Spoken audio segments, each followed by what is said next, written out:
Assalamualaikum warahmatullahi wabarakatuh.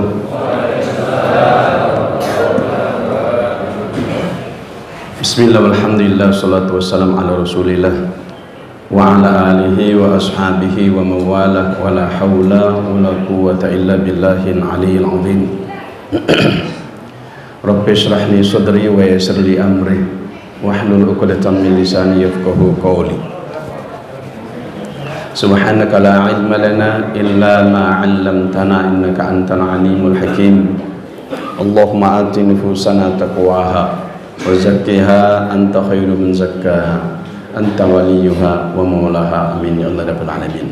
Jemaah sekalian, selanjutnya saya ingin menyampaikan tema tentang al-udhiyah dalam cerita hadis. Al-udhiyah jemaah sekalian asal kata dari adha, kira-kira begitu. Kemudian ketemu dengan duha, artinya pagi. Karena dia itu adha yang kemudian diterjemahkan dalam bahasa Indonesia udhiyah itu menjadi sembelihan. Pagi berarti perayaan ini dilakukan di pagi hari. Maka karena dia di pagi hari, itulah yang kemudian Nabi SAW dalam beberapa riwayat disebutkan beliau itu tidak makan dulu kalau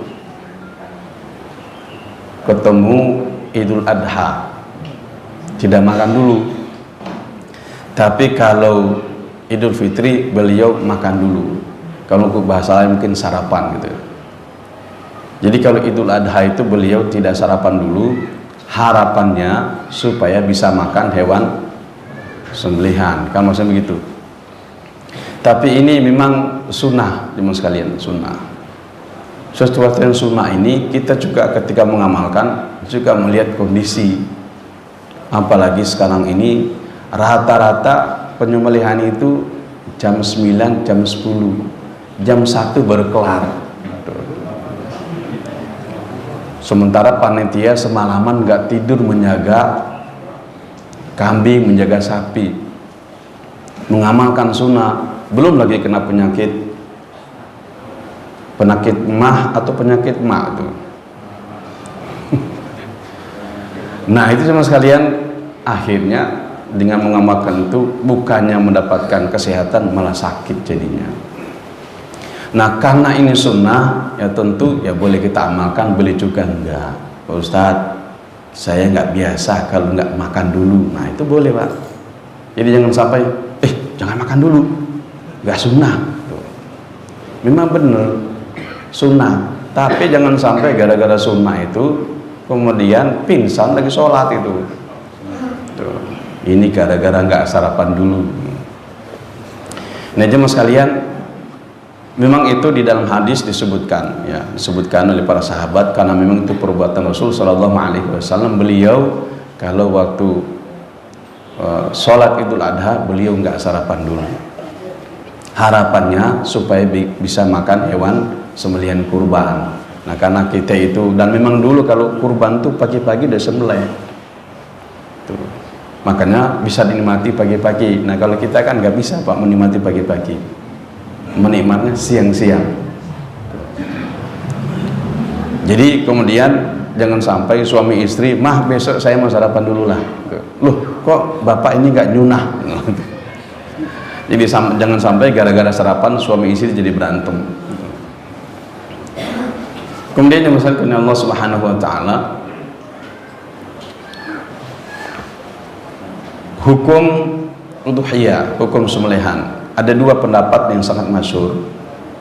Pendapat yang pertama mengatakan bahwa berkurban itu hukumnya wajib. Ini pendapat Pak ya, wajib, didasarkan dengan ayat fasholli li rabbika wanhar, maka sholatlah untuk Tuhanmu dan berkurbanlah. Al-Kautsar ayat 2. Itulah merupakan salah satu ayat yang kemudian menunjukkan kata-kata kewajiban. Wanhar itu fi'ilul amr, sembelihlah. Kemudian didukung dengan hadis Rasul sallallahu alaihi wasallam bersabda dalam hadis diriwayatkan oleh Imam Abu Daud, ayuhan nas inna fi kulli ahli baitin fi kulli amin udhiyatun. Hadisnya panjang, tapi potong sampai di situ karena selanjutnya hadis itu sudah menjadi mansuh. Ya. Karena hadis itu ada juga hadis yang separuhnya mansuh, separuhnya enggak. Kok bisa gitu Ustaz? Ya, karena memang Nabi menyampaikan, terus sahabat meriwayatkan, dalam satu perbuatan ada dua masalah. Ada memang hadis yang semuanya jadi mansuh, ada yang kata-kata sebagian saja yang mansuh. Ada. Mansuh itu terhapus, sudah diganti. Nah, dalam hadis ini jemaah sekalian, Nabi menyampaikan inna ala kulli ahli baitin fi kulli amin udhiyatun. Sesungguhnya setiap dari penghuni rumah. Nah, ini kata-kata penghuni rumah itu kan ada suaminya, ada istrinya, ada anaknya, belum lagi ada pamannya, belum lagi ada kakeknya. Kalau pakai kata-kata ini berarti fi kulli amin udhiyah. Setiap tahunnya wajib menyembelih hewan kurban. Inilah salah satu hadis juga yang menunjukkan akan kewajiban. Ditambah lagi hadis diriwayatkan oleh Imam Ibnu Majah. Nabi SAW bersabda, man kana lahu sa'atun walam yudhi fala yakribanna musallana. Siapa yang punya waktu, kata Nabi, punya uang, punya harta, tapi tidak mau menyembelih hewan kurban, besok jangan dekat-dekat musola. Kira-kira jangan datang masjid besok ya, ente pelit amat, kira-kira begitulah. Tapi bahasa ini jemaah sekalian sebenarnya oleh para ulama tidak menunjukkan akan kewajiban sesungguhnya. Hanya semacam perkataan kalau seperti kita, ini banyak, ente ini duitnya banyak, tapi tidak mau berkurban, pelit amat, besok nggak usah ke musola ente, kira-kira begitu kan. Tapi kemudian ulama menjadikan salah satu dalil akan kewajiban bahwa orang yang punya uang tapi tidak mau berkurban, jangan dekat-dekat ke musola. Bahasanya nggak usah datang besok ke masjid karena terlalu pelit. Nah, tiga dalil ini yang kemudian oleh para ulama dijadikan dasar bahwa berkurban itu hukumnya wajib. Kemudian yang kedua, berkurban hukumnya sunnah muakkada, sunnah, namanya juga sunnah, dan itu memang lebih disepakati oleh mayoritas ulama, dan memang di Indonesia mazhab kita Syafi'i menganut ini, bahwa berkurban itu hukumnya sunnah saja. Dalilnya hadis riwayat Imam Al-Bukhari. Rasul sallallahu alaihi wasallam kemudian bersabda, inna awwala ma nabda'u min yaumina hadza an nusalliya tsumma narji fananhar faman fa'ala faqad asaba sunnatana. Nah, ini satu-satunya hadis yang saya temukan ketika berbicara sunnah ini, yang ini nih, jelas menyebutkan sunnah ya. Ada hadis-hadis yang lainnya, tapi yang masalah kurban yang menyebutkan tentang ini sunnah ya hadis ini. Kata Nabi, yang pertama kali yang kita akan lakukan hari ini adalah kita sholat dulu. Setelah sholat kita balik ke rumah. Setelah balik ke rumah kita kemudian menyembelih hewan kurban, baru berkurban. Sholat dulu, baru kemudian kita pulang ke rumah ganti baju, kira-kira begitu Pak. Pulang ke rumah ganti baju, jadi jangan sampai pakai jubah begini nyembelih tuh, akhirnya darahnya sampai kena, apalagi nggak biasa nyembelih gitu Pak. Biasanya kalau nggak nyembelih itu darah-darahnya itu sampai kena ke rambut-rambut biasanya, karena baru kali itu ya, syukur masih bisa kembelih gitu. kesembelih itu kambing. Biasanya kambing lari duluan ya. Jadi besok ini jemaah sekalian, kalau memang kita tidak biasa menyembelih hewan kurban, jangan uji cobanya di situ. Jadi besok jangan uji coba. Jangan uji coba menyembelih besok. Kalau mau uji coba, ambil pohon pisang, latihan di situ. Cek. Kalau pohon pisang sekali narik langsung potong, itu bisa Pak. Gitu. Ini megang pisau aja nggak pernah. Gitu. Megangnya pensil, ballpoint, tanda tangan. Pas hewan kurban datang, akhirnya digergaji bukan disembelih ininya. Nah, belum lagi pisaunya tumpul, udah gitu. Sampai 5 kali baru kesembelih itu. Karena baru 5 kali kesembelih, kawan-kawan pada lihat, wah astagfirullahaladzim, ini tidak sah. Nah, ini dagingnya pasti nggak enak. Itu masih bagus. Belum lagi ini ciri-ciri kurban hasil korupsi ini. Nah itu susah itu. Nggak bisa disembelih karena kambingnya tidak ikhlas. Akhirnya nggak kesembelih. Ditelusurilah. Namanya orang kan ditelusuri Pak. Ini pejabat ini. Oh iya udah ketahuan. Ini masih bagus Pak. Belum lagi yang sapinya lari. Ya emang hasil korupsi begitu lari gitu. Jadi viral Pak, sesuatu yang nggak penting gitu. Ada lagi dari 7 orang tuh, 7 orang, satu nyembelih, terus karena sembelihannya tidak kesembelih, macam-macam muncul. Ini dagingnya pasti nggak enak. Ini dagingnya, bahkan ada yang ngomong haram tuh. Padahal dagingnya tetap aja halal Pak dimakan tuh. Nggak ngaruh Pak, itu kalau sudah dimasak rasanya udah beda, udah enak pasti. Kenapa? Jadi nggak ngaruh mau 10 kali dia ngorok kayak gergaji, itu sebenarnya tidak ngaruh sebenarnya. Memang yang berpengaruh itu dalam hadis, jadi kalau kita menyembelih hewan kurban di depan hewan yang lainnya, kita sembelih di depan dia itu kan nggak boleh. Nah, harus disembunyi Pak hewan yang satunya. Baru karena ternyata berpengaruh dengan kualitas dagingnya, itu rahasianya. Dagingnya mana yang nggak enak, yang disembelih atau yang lihat Pak, karena dia udah ciut duluan tuh. Itu berpengaruh dalam penelitian. Dan dalam hadis memang tidak boleh menyembelih hewan di depan hewan yang lainnya. Itu ya. Nah, siapa yang melakukan pertama hari ini ada kita sholat, kemudian kita pulang, kemudian kita menyembelih. Nah, yang mengikuti ini kata Nabi faqad asaba sunnatana, berarti telah mengikuti sunnah kami. Ya. Cuma dalam hadis ini apa harus begini Pak Ustadz? Ya tidak harus. Ini kan Nabi sudah menyampaikan, artinya perbuatan kita jika mengikuti bahwa hari ini kita sholat dulu baru kemudian sembelihan, berarti itu sudah sunnah itu. Persoalan tidak pakai baju gimana Ustaz? Ya terserahlah, namanya juga baju kan ada yang apalagi sekarang bukan lagi kita nyembelih. Ya udah nggak usah pulang juga, nggak masalah itu. Tapi bahwa kita ikut aturan bahwa kita sholat dulu baru sembelih, karena kalau sembelih dulu baru sholat namanya bukan kurban. Tapi sembelihannya tetap sah Pak. Jadi jangan sampai kok udah disembelih sekarang orang belum sholat. Oh enggak sah itu.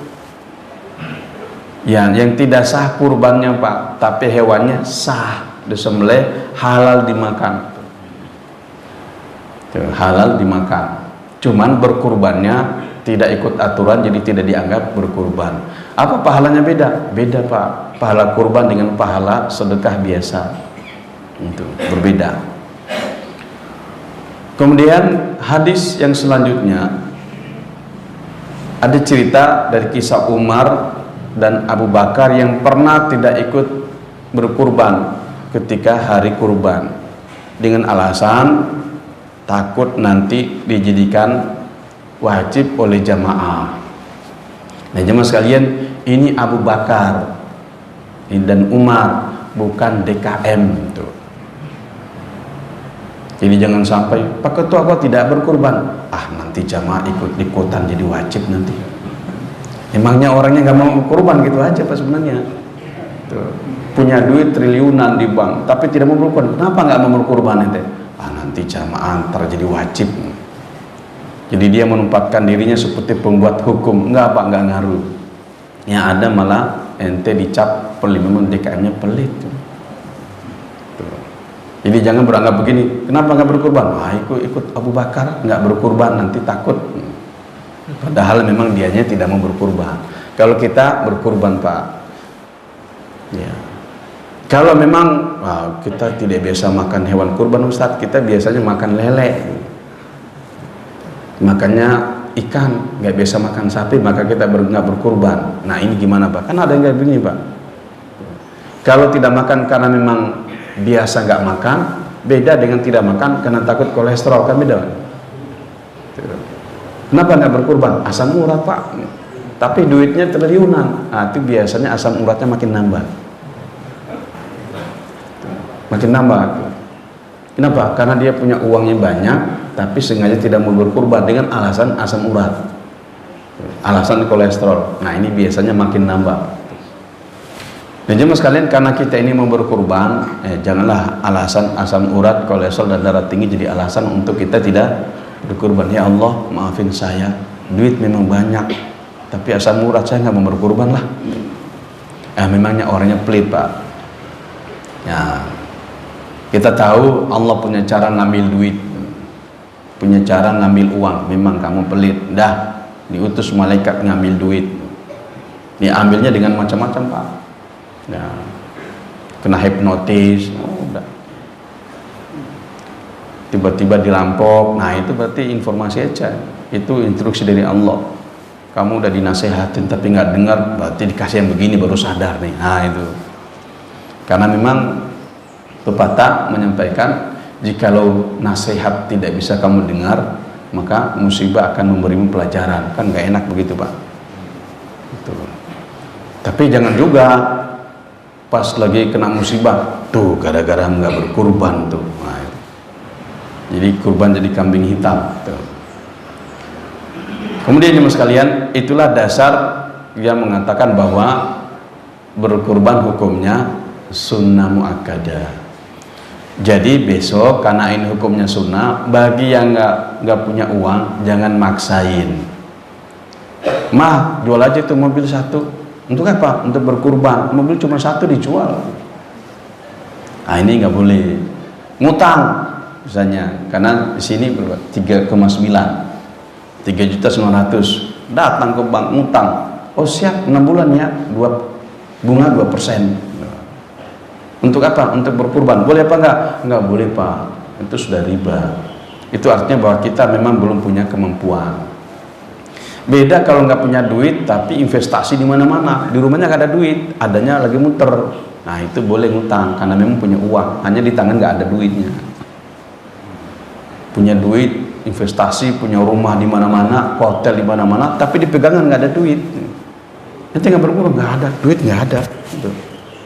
Emang lagi nggak ada duit, tapi duitnya ada di muter Pak. Nah ini boleh dia ngutang. Tapi yang memang nggak punya uang, sama sekali nggak punya uang, tapi maksain pingin berkurban, nah ini nggak boleh. Tuh. Jual sawah, cuma satu-satunya sawah punya dijual. Nah ini nggak boleh. Berarti belum masuk dalam kategori bahwa dia harus berkurban. Namanya berkurban juga hukumnya sunnah. Gitu ya. Waktu penyembelihan, ya sembelih itu setelah khotib turun dari atas mimbar, tapi jarang terjadi Pak ya. Khotib turun langsung sembelih, panitia udah nggak sabar nih. Nah itu ya. Jadi kalau ada sembelihan sebelum khotib turun di atas mimbar, berarti dianggap sedekah. Boleh nggak Pak Ustaz? Boleh itu disembelih sebelum khotib di atas mimbar, boleh Pak. Cuma bukan kurban namanya. Bukan kurban namanya. Nah biasanya di masjid-masjid itu ada non muslim yang tinggal Pak dekat-dekat masjid. Pak Ketua, aku besok mau kurban juga ya. Nah itu ini sembelih malam-malam panitia tuh jam 12 malam. Tapi dikasih tahu Pak sama Pak DKM, Pak DKM ini yang dikasih sama non muslim supaya jangan sampai suzon. Ini kambing siapa yang tersembelih? Ini perang jadinya. Dan juga nggak usah dikasih tahu sama yang ngasih tadi Pak. karena tahunya berkurbannya besok, ternyata kita sembelihnya malam tuh. Kayaknya kapok, wah ini nggak amanah ini. Karena dia nggak ngaruh Pak. Dia dapat pahala apa tidak? Ya kalau hitungan umat Islam ya nggak dapat pahala. Tuh. Tapi nggak usah juga nyari-nyari ustadz, WA saya malam-malam Pak Ustadz, ini dia sapi nyumbang orang Cina Pak, diambil nggak? Hukumnya apa? Nggak usah pengen nanya, ambil, hukumnya halal. WA jam 1 malam Pak, di WA saya jawabnya panjang sekali pertanyaannya, padahal intinya cuma satu, boleh nggak diambil? Muter-muter Pak, karena banyak yang terlibat. Nah, diceritakan panjang, ujungnya hanya jawaban saya, ambil Pak, halal. Jadi kalau ada yang nyumbang dari non muslim untuk berkurban, ambil, nggak usah nyari-nyari ustadz. Karena kebetulan ustadz yang pahamnya beda, oh nggak boleh, haram. Akhirnya pusing juga nanti DKM-nya. Akhirnya tetap aja nyari ustadz yang satu, coba tanya ustadz yang satunya. Karena ujungnya pengen dibilang halal sebenarnya. Gitu. Kan nggak nyolong Pak, nggak mencuri, diambil apa dikasih oleh non muslim untuk berkurban. Nggak usah pula, Bapak mau berkurban, kan Bapak nggak dapat pahala Pak. Mau, jadi nggak jadi kurban kan jadinya. Kalau dikasih langsung, oh makasih Pak, terima kasih, masya Allah, terima kasih. Semua ingin mendapatkan hidayah, nah gitu. Jadi dia jadi Islam gara-gara itu. Jangan pula, Bapak kan bukan orang Islam, tidak boleh Pak, Bapak berkurban. Jadi nggak nyumbang Pak jadinya. Gitu. Bahkan di dalam pendapat para ulama, kita boleh mencari non Muslim untuk ikut berkurban, boleh Pak. Boleh.